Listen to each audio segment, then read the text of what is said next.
Everyone say hi to my new puppy, Cloud. So, this is the first time that I'm playing the PlayStation 5 upgrade of Crash 4. If you follow my main channel, or if you just pay attention to the community posts, which a lot of people don't see, then you'll know that I finally managed to get my hands on a PlayStation 5, thanks to the Curry's VIP pass and one amazing person that had a spare code and wanted to give it away. Without you, I'd still be checking 5 different websites numerous times a day, seeing if they're in stock, just for it to say currently unavailable. So yeah, you get a free upgrade for the PlayStation 5 if you already own the game on the PlayStation 4. Now, I don't even know if I'm playing the PS5 upgraded version, because when I installed it, it gave me 2 identical Crash 4s on my home screen. They have the same name, none of them say, you know, PS5 upgrade or anything like that. I'm gonna assume that it is the PS5 upgrade though, just simply because it's running at a higher frame rate and the load times are really fast, which I'm so happy about. You load pretty much instantly into the level. But yeah, I'm just really happy to be playing this game in a higher frame rate, because I've been playing it on a base PS4. Sorry, not a base PS4, a PS4 Slim, but I don't think there's any hardware differences between those two. I think it's just a design change. Could be wrong about that, might be a little bit better, but it's not the PS4 Pro or anything, and it was still limited to 30 FPS, so this is nice. I know the PC version exists, but I didn't want that to be my main platform. I thought I'd wait for the PlayStation 5 because I'm just more of a console gamer than a PC gamer. I don't know what to say. There's just something about gaming on a console that I prefer, so I thought instead of creating a new main save file and putting a bunch of time into it on my PC, I just said to myself I would wait until I get a PlayStation 5. I wasn't asking for much, all I required was 60 FPS, that's it. I'm easily satisfied. You give me 60 frames per second, that's it. That's all I'm asking for. Now, I've started a brand new save file, if you couldn't tell already, because all of my current footage on the game that I got, you know, back when it came out is in 30 FPS. And I use that footage quite a lot in videos on this channel because,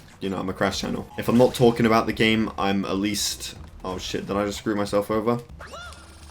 Yes, it's fine, it's a bonus stage. If the video isn't about an individual Crash game, chances are I might refer to it, so I've got a huge hard drive where I just keep all the footage of my games, and I just thought it'd be worth it if I recapture the entire game in 60 frames, so that in the future I have better footage to use in videos. It's a very nitpicky thing, but that's what I'm like, and this will be my new main save file. This is what I'm gonna, you know, work on over the next few years, because I've had a lot of questions over the, you know, past few months since this game has been out. What's your Crash 4 progress? Have you managed to 100% complete it now? No, I haven't, and I haven't even been trying to fully complete this game. Okay, there's another level done. Every time I've seen someone post their 106% completion since the game came out, whether it's on Reddit, Twitter, it'll show how long it took them to do it, and for their first attempt it'll be around 60 to 100 hours, and then in the caption they'll sum up their experience by saying something like, "Wow, that wasn't worth it." It took me 69 or 70 hours. I'm going to just say 70 to round it off, but it took about 70 hours to 106% it. And if it took me 70 hours and it took Gerard the completionist 120 hours plus, and his career is literally completing video games, that says all you need to know. Now, of course, an experienced player can do it way faster than that. Take Abdul the Arabic guy, for example. I believe he did it in just over 20 hours. I think saying he's really good at the game would be a huge understatement, but... Oh, never mind. Abdul, if you're watching this, I'm so sorry for undermining you there. He did it in under 10 hours. 106% in 9 hours. So you can do it in a very short amount of time when you're good at the game, definitely. But for me to get to that level, I'm gonna have to put in, you know, that 60 to 100 hours. And then once I've done it a few times, I could probably get my time down to maybe 20 hours or so. But here's the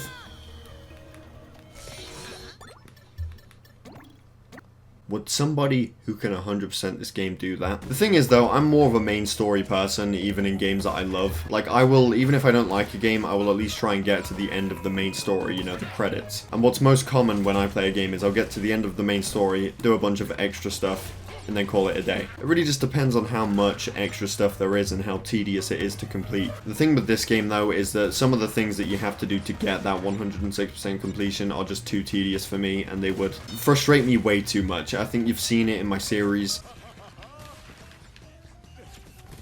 What was that? I'd get way too pissed off at it and it would just ruin my enjoyment of the game, which is why I'm taking it slow. I might 100% it, but it will be over the course of, you know, a few years as I come back to the game. I'll pop the disc in every now and then and chip away at that 106% completion. Do it bit by bit. I really like the main game. I just don't want to ruin it. I don't want to ruin my experience by forcing myself to do it all in one go. I usually just play the main story and then dip in a game. It just depends on how tedious the extra stuff is. For example, with Jak and Daxter the Precursor Legacy, I I did 100% that game. I went back to the previous areas, got the precursor orbs and stuff, and I did it. I will admit there were a few parts that were a bit tedious because I couldn't find the...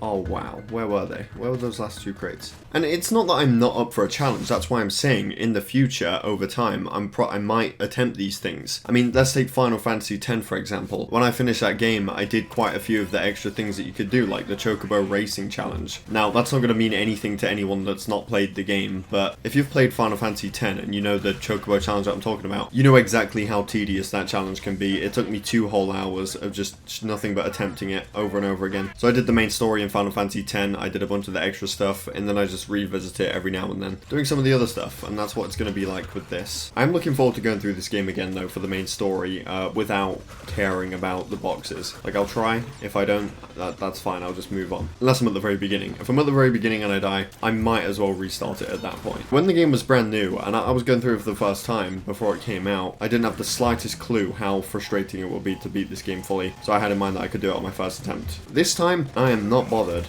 about all that. I'll be sure to at least get the green gem here. I could have still got all the crates, because you can die and get all the crates, so I don't know why I didn't do that. But I got the flashback tape and I got the colored gem, so. With that being said, that is going to be it for this video, everyone. I haven't done a Crash 4 video in a while. I wanted to wait for the PS5, and now we finally have one. But yeah, that being said, thank you for watching. I hope you all enjoyed. Definitely subscribe if you're new here, and I'll see you all in my next video.